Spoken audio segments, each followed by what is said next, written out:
think we do a very good job at taking leaps of faith, but they're more calculated leaps of faith. Like, we're not going to completely jump off the edge of a cliff unless we know Let's be there's a honest. soft landing. Our leaps of faith are you leaping and me saying, I'll be there in a minute.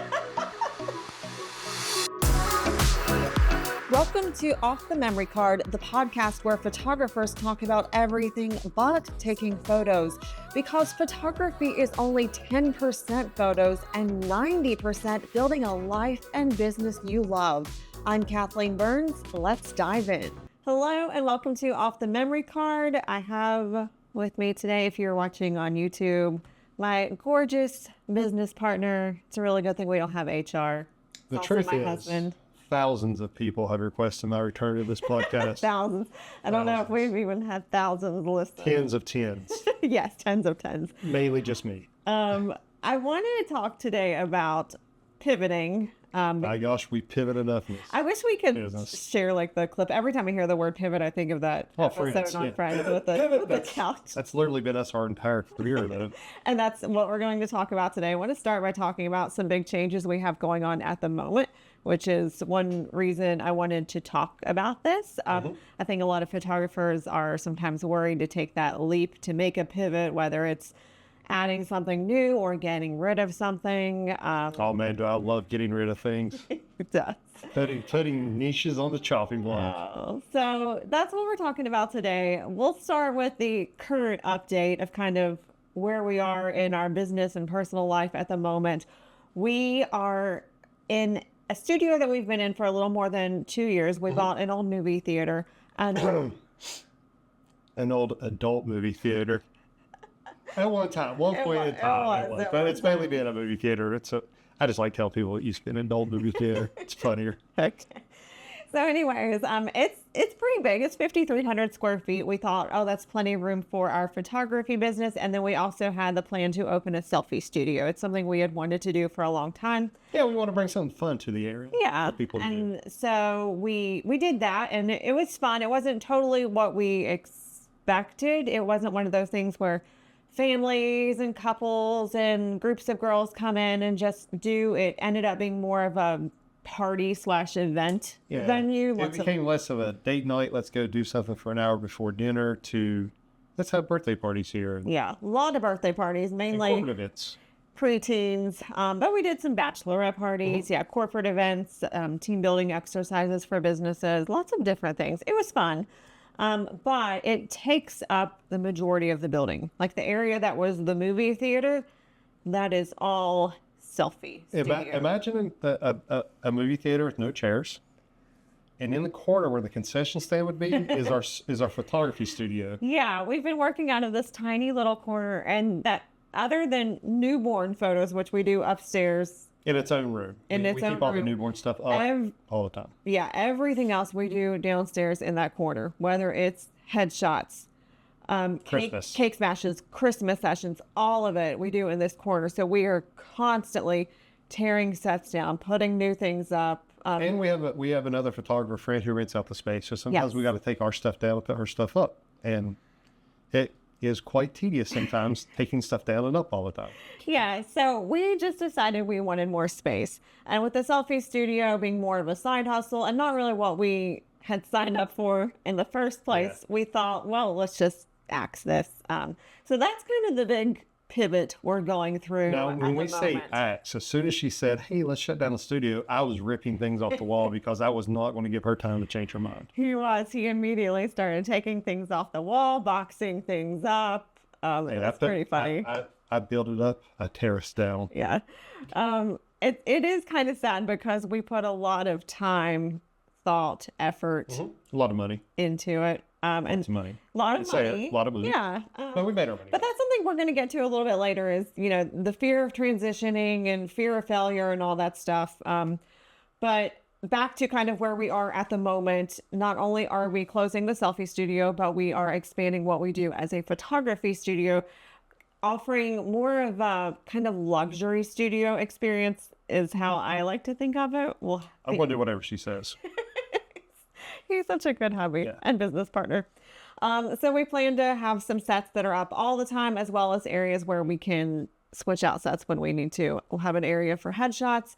We'll have a lifestyle area that will stay up. We'll be able to move that newborn room that we mentioned downstairs. Yeah. That way moms who just had babies aren't walking up and down the stairs. That's something I've always... I get so tired of carrying women up these stairs so for their safety that I'm glad we're finally moving it downstairs. Oh my goodness, you're ridiculous. So that is that's what we're going through at the moment. And some things I want to just be clear on as we really get into this episode is that pivoting, no matter what it looks like, it's not a failure. Like sometimes it's growth, sometimes it's survival, sometimes it's just listening to yourself, that inner voice that says, hey, let's do this, or hey, let's stop doing that. And sometimes it's a failure.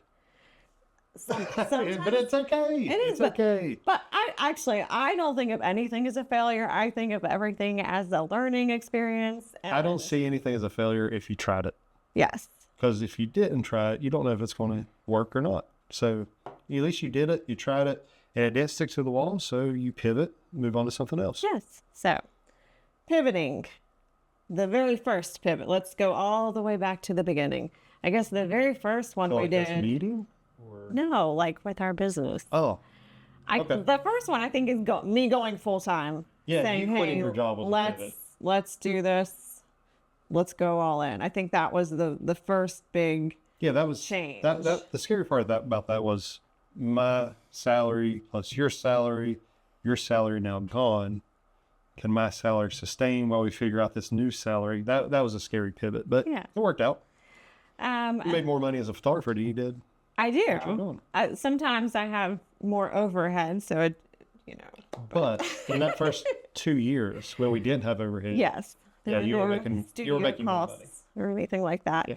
I guess the next pivot after that was probably when we purchased the studio, and that was like 5 years down the road. Yeah, that was in the meantime, we were renting a timeshare studio space. Yes. And so we were getting used to having a studio, but it wasn't ours, and we couldn't just go there when we wanted. And that's when we decided we probably need to make a change and pivot and get our own place. But I think that was smart, us doing it that way, because if we would have just jumped in and said, let's get a studio, we wouldn't have even known where to start. No, we would be like, oh, what lighting equipment do we need? What do we use for backdrops? Yeah. It was a good way to transition into having a full-time studio. It was a very good slow transition so we could learn, see what we needed to do to open our own studio, and then once we were ready, make that big jump, big pivot.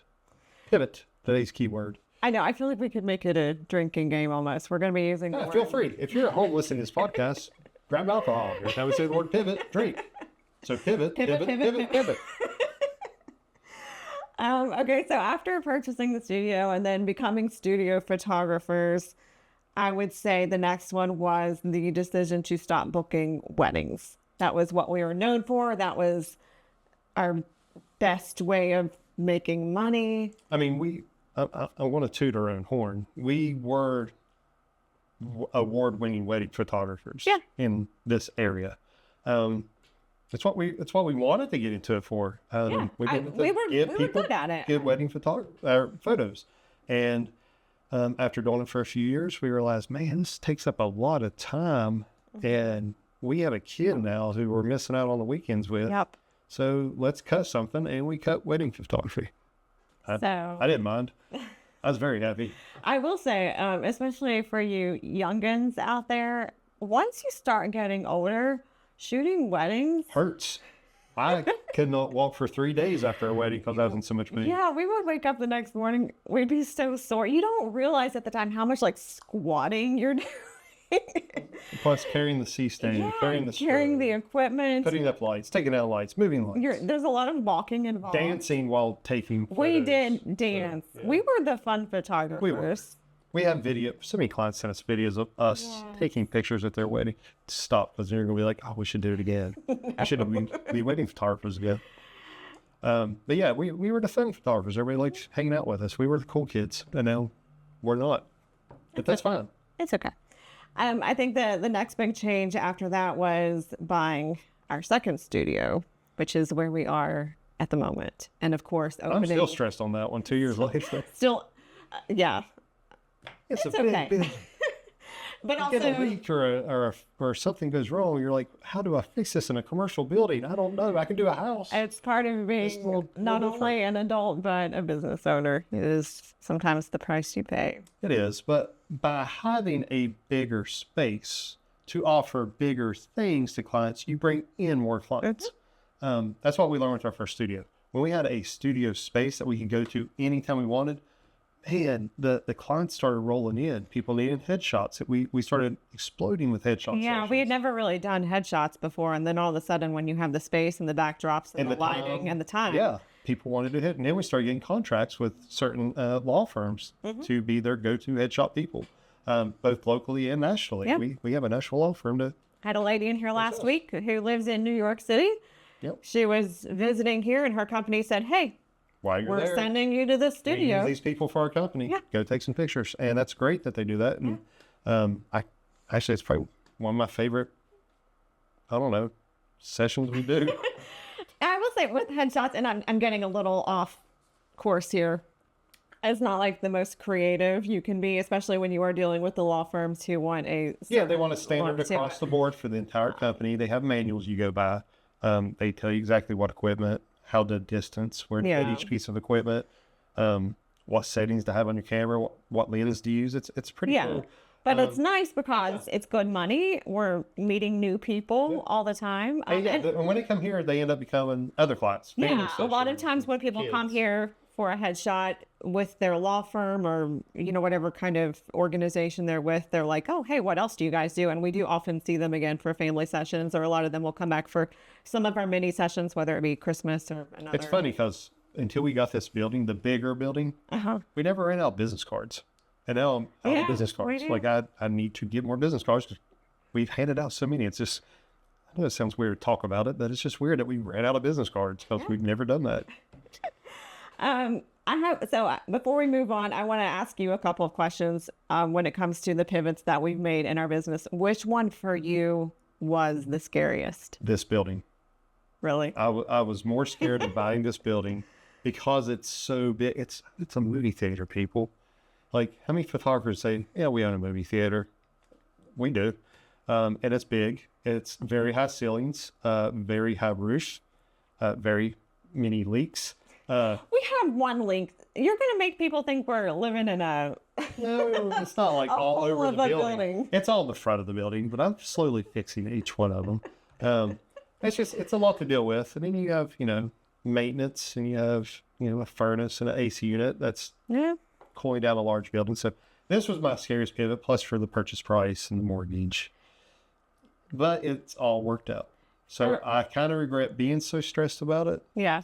But yeah, it's all worked out. For me, I think it's a toss-up between purchasing this building and the decision to stop doing weddings. And I think because both of those were such big financial decisions. One, we are dishing out more money. The other, we were losing a lot of money. But I think we found in both of those, we were able to make up the money we lost. And because we're dishing out more money, we're able to bring more money in. I think the only thing I miss about weddings, not really change the subject, but change the subject, is the free food.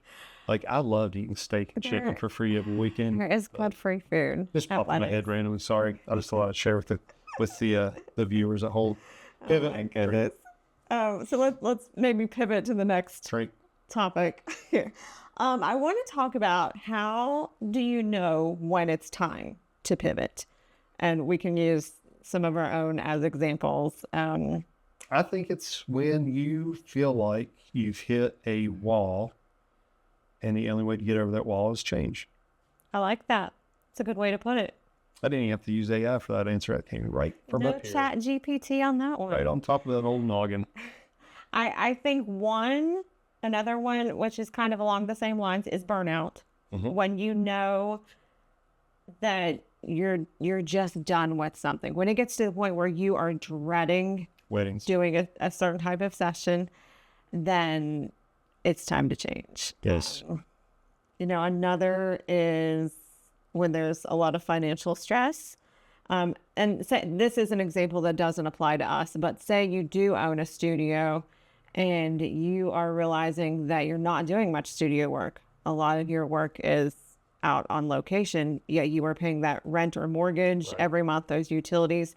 If something is becoming a strain on your wallet, if your overhead is hurting you, it might be time to pivot and maybe get rid of the studio. And it doesn't have to be abrupt. You could, there are a couple of things you could do. You could have other photographers come in and share the space with you. And you can talk to your landlord, so you can sublease to another photographer, cut it in half.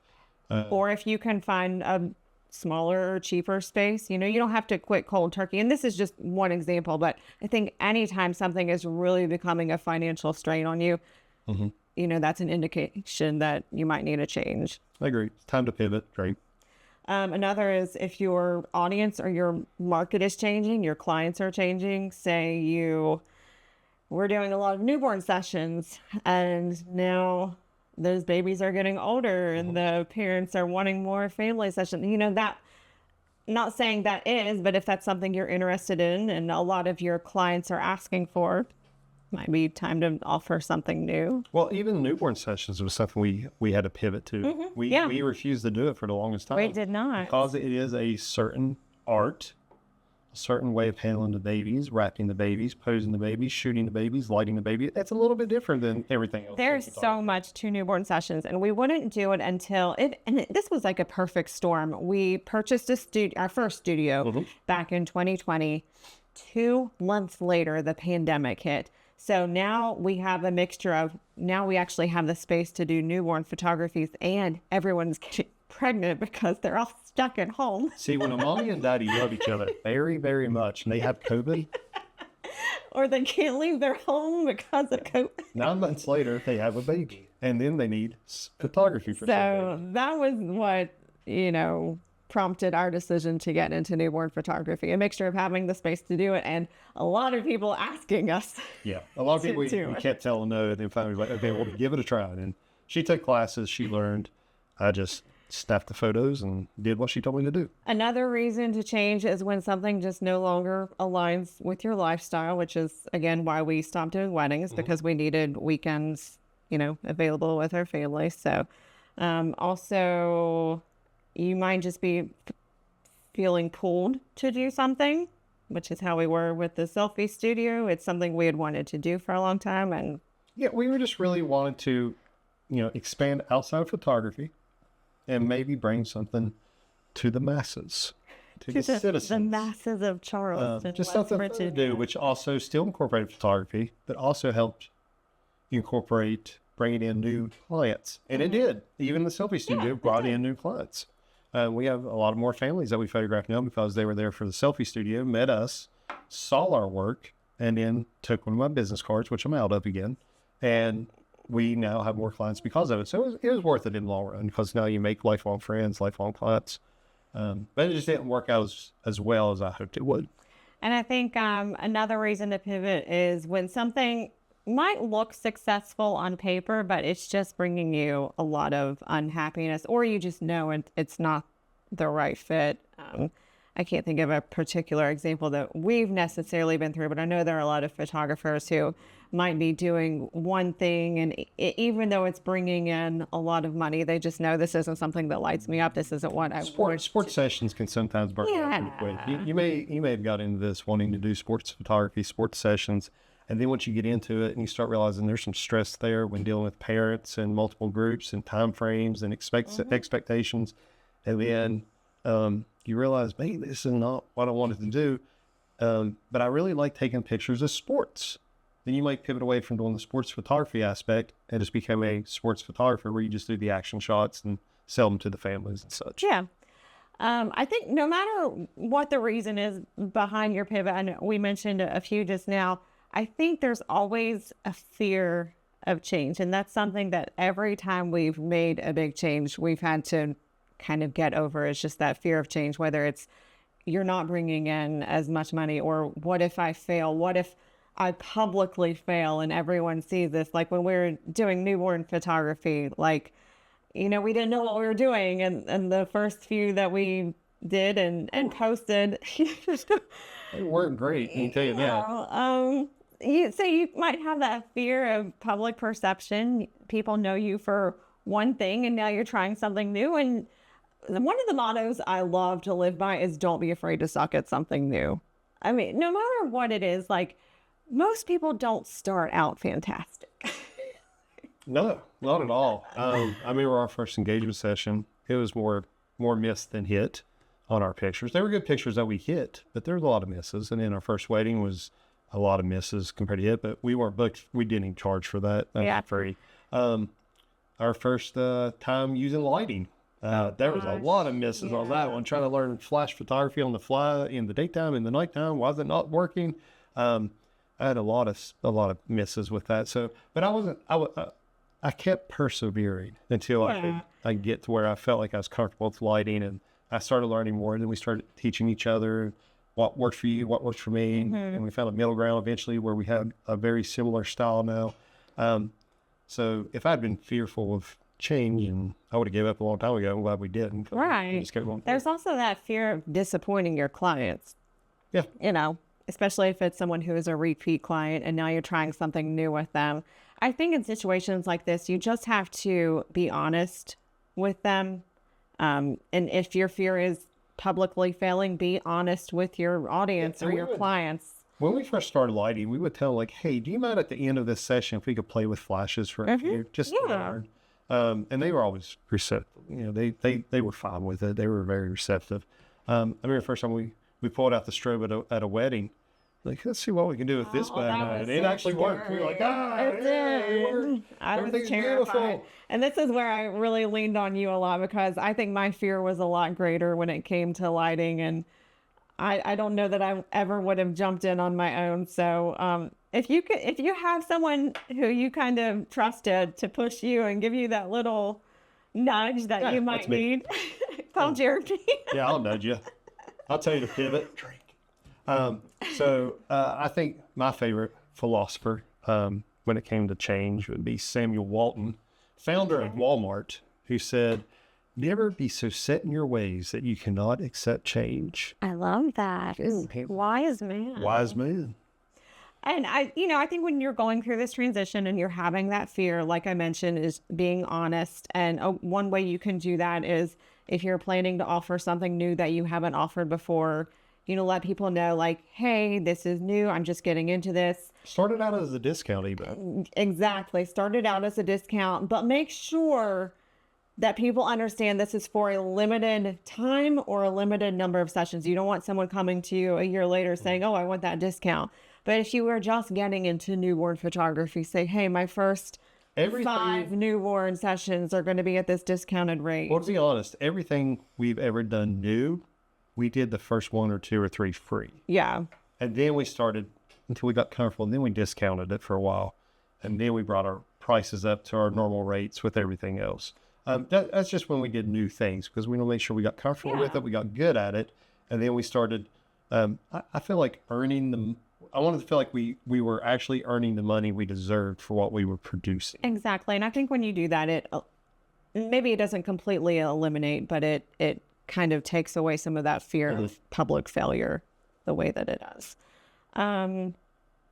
What are some fears that have showed up for you in some of our pivots? Oh, other than Bigfoot. Yeah, Bigfoot and sharks, man. That's too big. Sharks are scary. What's the question? I guess let me restate a little bit. Like, what was your biggest fear when it came to pivoting? I think it was just making sure we could financially do it. It all comes down to money. It all comes down to money. Whether you're getting rid of something or adding something to your life, can we financially do this and still get by and still be comfortable and still be happy and not divorce? So far we're about 1,000 and all that. I think we do a very good job at taking leaps of faith, but they're more calculated leaps of faith. Like, we're not going to completely jump off the edge of a cliff unless we know Let's be there's a honest, soft though. landing. Our leaps of faith are you leaping and me saying, I'll be there in a minute. I mean, if we're going to be totally honest with people, I got the bungee, you got the bungee cord on. I got the parachute, the bungee cord, and a chain, just to make sure I don't fall too far. So, but yeah, our leaps of faith, they do occur though. Even though I usually leap first, I feel more confident about it because She at least talks to me about it. I know you're first. behind me. It's not like I just come home. It's like, hey, I bought a studio. I'm like, what? I mean, at least she talks to me. We make decisions. It's not like the time I brought the dog home and it was like, hey, honey, we have a new pet. We're not going to go there. That's a whole. That's a whole. You other love podcast. Chief. Stop it. That's a whole other podcast for another day. Okay, so let's pivot. Drink. Take your drink. Let's talk about managing the transition. So Kathleen says she's going to manage it. You let her do it. Next think topic. one thing to do is not cutting something off abruptly. Ease your way in to a transition. I feel like we've always kind of done that. Yeah, even when we cut off weddings, we didn't like cut off. We're done. No. We still had like 4 or 5 weddings booked. At least. We just said on this date we will stop booking weddings. Well, I think we said we're no longer booking weddings, but of course we're going to finish Our clients. what that we have. Yeah, and we had like 2 years on the books. Yes, we did. So we So that finished was ours. definitely easing our way out. Even though we were no longer booking them, we still had quite a bit on the books, which gave us some time to figure out how are we going to make up this money. And we did and newborns and headshots. And headshots and all kinds of things. So it all works out. Another thing to do while you're transitioning from one change to another is simplify the season you're in. The less overwhelmed you are, the easier it's going to be to add something new to your calendar or to take something off. And this might be, oh gosh, like People who call wanting last second photo sessions, like they want hey, are you busy tomorrow? I have family coming in. I need a photo session. You don't have to actually take that session if you're overwhelmed at the moment because you're going through a pivotal moment in your career. Yeah. You're okay to tell these people, no, I need a little time. I'm trying to figure some things out. You don't have to tell them that, but you can tell yourself that. I'm trying to figure things out. I need some time. I need to relax. I need to come up with my game plan. I need to be comfortable in this new area of my career that I'm going into it too. So that's one of those, I think, would be a good idea. And then it could even be something in your personal life, maybe not even involved in your career, but if there's some kind of extracurricular thing you're doing that isn't really serving you at the time, maybe take it off the plate at least for a while. Give Maybe yourself quit some shopping space. at Starbucks so much so you can afford the rent or your mortgage. that usually helps. Stay away from Starbucks. I went a really long time without doing much Starbucks, but It's hurting the wallet for a while though, folks. then they came out with some of these delicious drinks recently. Hey, we're getting off topic. We Pivot are back. definitely getting Come on, off Kathleen, topic. pivot back. All right, one more thing that I want to mention when it comes to managing the transition is giving yourself permission to evolve slowly. You are not immediately going to be the best at whatever you're doing. Allow yourself time to learn the new skill if that's what your pivot is. You are not going to pick up a flash and be like, I'm a master of the flash, or a strobe, or off-camera flash, or on-camera. No. And then once you feel like you got a good handle on it, then you're going to start experimenting with adapters and gels and grids and spheres, and you're going to be like, I have to learn everything again. Everything's an evolution. Yeah, and I just feel like there's so much pressure, mainly because of social media. You go on there and you're saying, hey, I'm going to start offering this. And all of a sudden, and I am the worst for this. All of a sudden, I feel like I have to be perfect right out of the gate. And that's not the case. So allow yourself. What? And so she is proud. Oh, just sweet. So you've been asking all the questions. What Used to it. What advice would you give a photographer who's coming towards a big change in their career? Oh, goodness. I like asking the questions.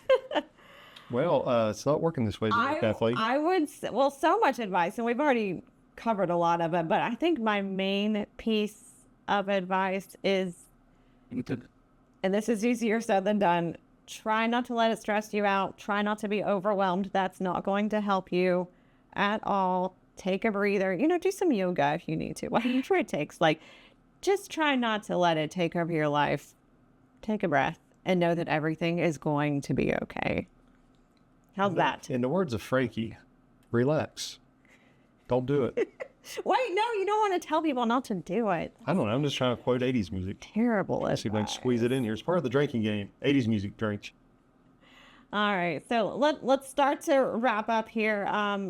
I just want to emphasize again, you are allowed to outgrow something. If something is no longer serving you, it's no longer serving your clients, it's no longer serving your pocketbook, whatever it may be, you are allowed to put that in the rearview mirror and move on.